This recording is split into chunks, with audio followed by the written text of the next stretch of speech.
Καλημέρα παιδιά, όπως βλέπετε.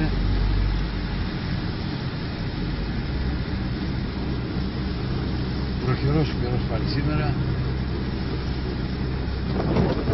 Να δούμε πότε θα φτιάξει αυτός ο καιρός, τουλάχιστον να μας βοηθήσει. Όπως σας είπα και πιο πριν, κατήφορος είναι καλός όταν είναι και ο καιρός καλός. Συνεχίζουμε εμείς εδώ. Στέλιος είναι σε καλή κατάσταση. Παιδιά καλημέρα Στέλιο. Παιδιά καλημέρα.